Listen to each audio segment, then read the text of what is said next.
और वह भी एकदम लीगल तरीके से। 3 तरीके बताऊंगा मैं आपको जिसमें आप अपने इलेक्ट्रिसिटी के बिल को काफी हद तक कम कर सकते हो, जिनमें से आपको गौर से पहले और दूसरे तरीके पर ही करना है। तो इस वीडियो में थोड़ी टेक्निकल टर्म्स भी यूज हुई है, तो यदि आप वीडियो को बिना स्किप करे देखते हो तो आपको सब कुछ समझ में आएगा अच्छे से।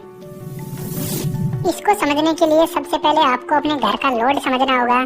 जब हमारा इलेक्ट्रिसिटी का बिल आता है तो हमें यूनिट का चार्ज देना होता है, और वह यूनिट हमारे घर के सामने जो मीटर लगा रहता है वह काउंट करता रहता है। तो अपन समझते हैं पहले इस यूनिट के फंडे को। एक यूनिट में होता है 1000 वाट, और 1000 वाट को 1 किलोवाट भी बोल सकते हैं। तो बिजली कंपनी आपसे चार्ज लेती है 1 किलोवाट या 1 यूनिट कह लो उसका 10 रुपए या फिर 8 रुपए प्रति यूनिट के हिसाब से। और यह हर स्टेट में अलग भी हो सकता है, क्योंकि हर स्टेट का अलग अलग टैक्स रेट है। जिस हिसाब से पेट्रोल डीजल पर टैक्स है उसी हिसाब से इलेक्ट्रिसिटी पर भी टैक्स है। यदि आपके घर का बिल 100 यूनिट आता है 1 महीने का, तो इसका मतलब है आपने 1 महीने में 100 किलोवाट बिजली की खपत की है। इसका मतलब आपका बिजली का बिल 100 किलोवाट यानी 100 यूनिट है। और यदि 10 रुपए के हिसाब से देखा जाए तो 100 गुणा 10 बराबर 1000 रुपए आपका इलेक्ट्रिसिटी का बिल होगा 1 महीने का। तो यहाँ तक आपको थोड़ा बहुत यूनिट का फंडा समझ में आ गया होगा। अब थोड़ी आगे बात करते हैं। अब यदि हमारे घर में 10 वाट का एक बल्ब जलता है तो वह कितने टाइम में 1 यूनिट बिजली का खपत करेगा, यह सबसे जरूरी है। यदि हम 1000 को 10 से डिवाइड कर देंगे तो हमारे बल्ब का टाइम आ जाएगा। तो 1000 बाई 10 इक्वल टू 100 आवर्स, यानी 100 घंटे जब हमारा 10 वाट का बल्ब जलेगा तब जाकर वह 1 यूनिट निकाल पाएगा। यदि एवरेज देखा जाए कि हमारे घर में 5 बल्ब 5 घंटे हमेशा जलते हैं, तो 5 बल्ब मिलकर एक दिन में 25 घंटे चलेंगे। तो यह 4 दिन में 1 यूनिट निकाल देंगे और 1 महीने में 7.5 यूनिट इलेक्ट्रिसिटी को कंज्यूम करेंगे। और यदि 10 रुपए के हिसाब से यूनिट का चार्ज लगता है तो 7.5 यूनिट का 75 रुपए 1 महीने में इन 5 बल्ब का खर्च आता है। इसका मतलब हमारे घर में जो बल्ब यूज होता है वह एकदम ना के बराबर इलेक्ट्रिसिटी कंज्यूम करता है। अब यदि आपके घर में एक फ्रिज लगा हुआ है और एक टीवी लगा हुआ है और 2-4 फैन भी लगे हुए हैं, और एक बात और, सभी इक्विपमेंट्स पर इनका वाट लिखा रहता है। अब यदि आपका फ्रिज 200 वाट का है तो 5 घंटे में ही 1 यूनिट निकाल देगा।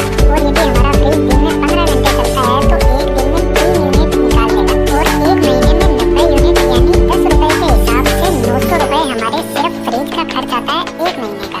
और हम घर में बोलते रहते हैं बेटा बल्ब बंद कर दो बिजली का बिल आता है, जबकि हम फ्रिज को ऑन रखते हैं दिन भर, और रखना भी चाहिए, लेकिन जब जरूरत ना हो तो आप इसको बंद भी कर सकते हो। इस तरीके से आप अपने फैन और जो भी आपके घर में लोड है वह कितने वाट के हैं इसकी एक कैलकुलेशन करके आप अपने इलेक्ट्रिसिटी के बिल को कम कर सकते हो काफी हद तक। और यह एक पहला और बेसिक तरीका है। और यकीन मानो यदि आपको अपने हर इक्विपमेंट का पता है कि वह कितने वाट का है तो आप जरूर अपने इलेक्ट्रिसिटी के बिल को काफी हद तक कम कर लोगे।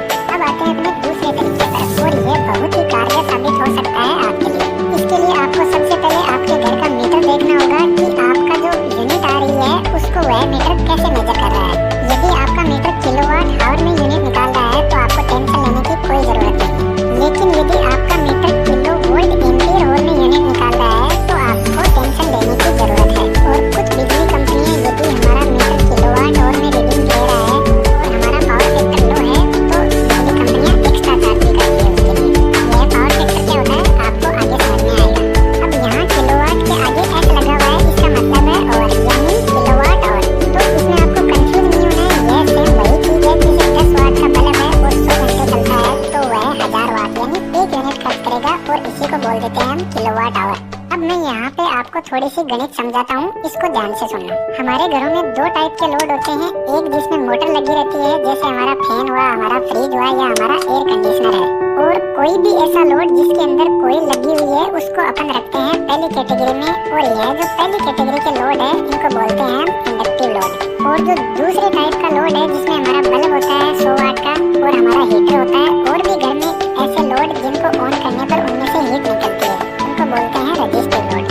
अब यदि आपके घर का मीटर आपकी यूनिट को मेजर कर रहा है kVAh के अंदर, तो इसका मतलब है आपका मीटर रजिस्टिव और इंडक्टिव लोड दोनों को मेजर कर रहा है। अब देखो kVAh का यहाँ पर एक फॉर्मूला होता है, यहाँ पर यह फॉर्मूला आप देख सकते हो।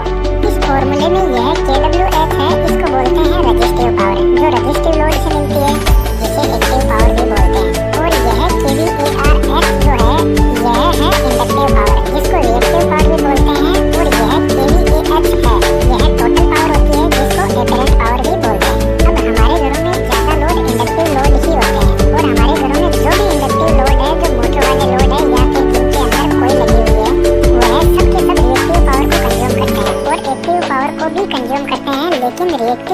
ज्यादा कंज्यूम करते हैं। अब मैं यहाँ पर आपको एग्जांपल देता हूँ, तब जाकर आपको सही से समझ आएगा। अब यदि हमारे घर में 100 किलोवाट का एक्टिव लोड है और 100 kVAR का ही रिएक्टिव लोड है, तो आपका जो टोटल kVAH इस फॉर्मूले की मदद से हो जाएगा 141 यूनिट।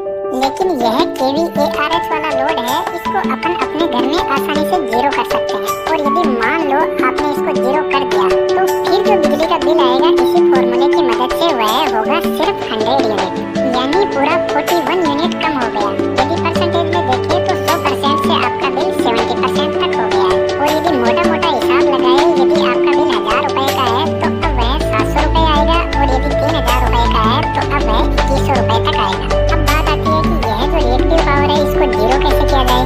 तो कोयल वाले जो भी लोड होते हैं, जिनको इंडक्टिव लोड भी बोलते हैं, वह रिएक्टिव पावर कंज्यूम करते हैं। तो इसके जस्ट ऑपोजिट साइड में होता है कैपेसिटर। और यह जो कैपेसिटर है यह क्या करता है, जैसे हमारा फैन है, जब उसको स्टार्ट करते हैं तो वह रिएक्टिव पावर कंज्यूम करने लग जाएगा। तो यह जो कैपेसिटर है यह फैन को रिएक्टिव पावर सप्लाई करेगा। मतलब यदि हमारे घर में जितनी रिएक्टिव पावर कंज्यूम हो रही है उतनी ही कैपेसिटी का यदि हम कैपेसिटर लगा दें, तो जो भी रिएक्टिव पावर का इफेक्ट होगा उसको यह कैपेसिटर पूरा जीरो कर देगा। अब जब रिएक्टिव पावर का कंजम्पशन कम होता जा रहा है तो हमारा पावर फैक्टर भी इम्प्रूव होता जाएगा। और जब हमारा पावर फैक्टर इम्प्रूव होने लग जाएगा तो कुछ जो बिजली कंपनियां आपसे एक्स्ट्रा चार्ज लेती है पावर फैक्टर लो होने की वजह से, तो वो आपका एक्स्ट्रा चार्ज भी नहीं लगेगा। वैसे मैं आपको बता दूं, जो रिएक्टिव पावर होती है वह बिना जरूरत की पावर होती है। जैसे यदि आपने कोल्ड ड्रिंक की बोतल खोली और उस कोल्ड ड्रिंक को यदि आप गिलास में डालते हो तो उस पर बहुत सारे झाग बन जाएंगे। अब उनकी जरूरत नहीं है लेकिन वह बन जाते हैं। उसी तरीके से यह रिएक्टिव पावर भी है। एक बात मैं यहाँ पर आपको बता देता हूँ कि हमारे घर में जो भी मोटर है उसमें एक कैपेसिटर पहले से ही लगा रहता है और उसका कोई और ही काम होता है, यह काम नहीं करता है वह। तो यह मत सोचना कि इसमें तो पहले से ही कैपेसिटर लगा हुआ है। तो इस रिएक्टिव पावर को जीरो करने के लिए हम एक कैपेसिटर बैंक लगाते हैं हमारे घर में। और यह कैपेसिटर बैंक लगाएगा कौन? जो भी इलेक्ट्रिशियन होगा वह आपका लोड चेक करेगा और उसके हिसाब से आपके घर में कैपेसिटर बैंक सेट कर देगा। इन्फॉर्मेशन अच्छा लगा तो साइंस आदत चैनल को लाइक, सब्सक्राइब और फ्रेंड्स की साथ शेयर करें।